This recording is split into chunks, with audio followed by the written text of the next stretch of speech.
कक्षा 11वीं के सभी बच्चों को नमस्कार। आज हम बात करेंगे जनरल एंट्री के संबंध में। और अब धीरे धीरे जो एंट्रीज हो रही है वो कठिनाई की ओर जा रही है। उन कठिन एंट्रीज को हम हल करना सिखाएंगे। देखिए, हमने निम्न व्यवहार के संबंध में मेसर्स कनक ब्रदर्स को, जो कनक ब्रदर्स है हमारे, उनसे लेन देन जो हुआ है उसके विषय में यहाँ डिटेलिंग आपको बताई जा रही है कि ब्रदर्स को 5% व्यापारिक बट्टे पर 20,000 रुपए का सूची मूल्य का माल 3 माह की उधारी पर बेचा। अब आप समझिए, सबसे पहले उधार बेचे की एंट्री की जाएगी। दूसरा, मेसर्स कनक ब्रदर्स दिवालिया हो गया। अब यहाँ एक बहुत बड़ी बात हो गई है कि दिवालिया हो गया और संपूर्ण हिसाब में 1 रुपए में 75 पैसे की राशि प्राप्त हुई। अब 1 रुपए लेना था तो वहां वो 75 पैसे ही देगा। अर्थात यहाँ पर आपको समझना होगा कि किसी को हमने 100 रुपए दिए हैं तो वो सिर्फ 75 रुपए ही हमको वापस देगा। तो जो 25 रुपए है वो कहाँ गया? तो 25 रुपए इसने नहीं दिया, अपना ही मिलने की संभावना है। और जब ऐसी कंडीशन आती है तो इसे ही हम डूब गया पैसा कहते, यानी डूबत ऋण। जो ऋण हमने दिया था वो डूब गया, तो ये डूबत ऋण हो गया और डूबत ऋण हमारे लिए हानि हो जाती है। तो लीजिए, आपको एक क्वेश्चन सॉल्व करके मैं दिखाता हूं। पहला हम दिनांक लिखते हैं और दिनांक लिखने के बाद में आपने देखा होगा कि दिनांक लिखने के बाद में विवरण खाता पृष्ठ लिखते हैं। डेबिट राशि और क्रेडिट राशि के कॉलम बना लिए जाते हैं। पहला दिनांक की जगह विवरण, और पहला में लिखा मेसर्स कनक ब्रदर्स को 5% व्यापारिक बट्टे पर आपने माल बेचा है, अर्थात पाने वाला कनक हो गया। तो यहां पर कनक डेबिट करेंगे और बेचा है आपने और उधार बेचा है इसलिए नाम आया है, और बेचा है तो विक्रय खाते से लिखेंगे हम। और विक्रय खाते से अब कितने का बेचा है? तो आप देखिए, कनक को हमने 20,000 रुपए का माल बेचा है, इस पर 5% व्यापारिक बट्टा दिया है। और जो व्यापारिक बट्टा दिया है ये विक्रय से सीधे घटा दिया जाएगा, अर्थात 1,000 रुपए आप कम कर देंगे तो 19,000 रुपए का आपने विक्रय किया है। ये हो गया आपका विक्रय, जिस पर आपने डिस्काउंट दे दिया है। तो कनक जो है इसे 19,000 रुपए आप लिख दीजिए और 19,000 रुपए में आपकी बातचीत हुई। आपने इसे उधार माल बेच दिया।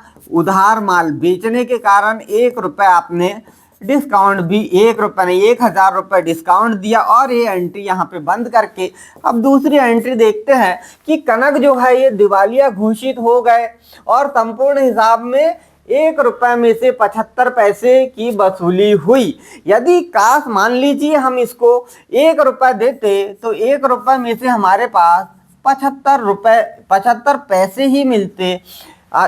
इसीलिए हम यहाँ पे निकालेंगे कि 19,000 रुपए में कितने हमको प्राप्त हुए। तो यहाँ पर दोनों का मल्टीप्लाई कर देंगे हम, तो 19,000 गुणित 0.75, तो आपको यहाँ पे अमाउंट निकल के आ जाएगी। और जो भी अमाउंट निकल के आएगी उस अमाउंट में आपको लिखना होगा, वो अमाउंट होगी आपके पास 14,000 के समथिंग आएगी, 14,250। और जो अप्राप्त होगी यहाँ पे, तो अप्राप्त होगी 4,750 रुपए।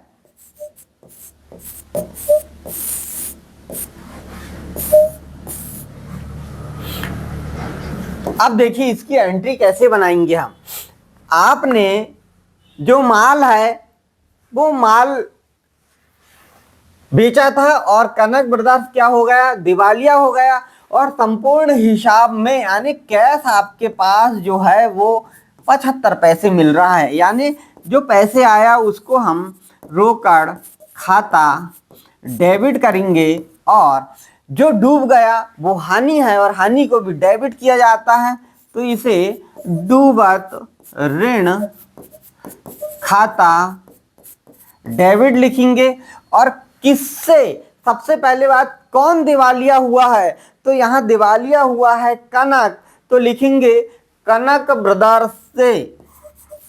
कनक ब्रदर्स से, और नरेशन लिखेंगे रोकड़ मिली व डूबत ऋण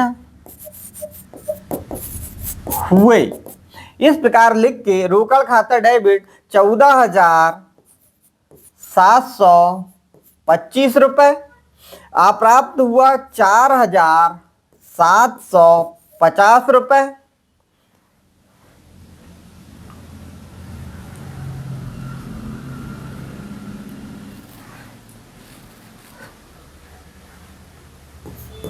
₹50। इस प्रकार ये टोटल 19,000 हुआ।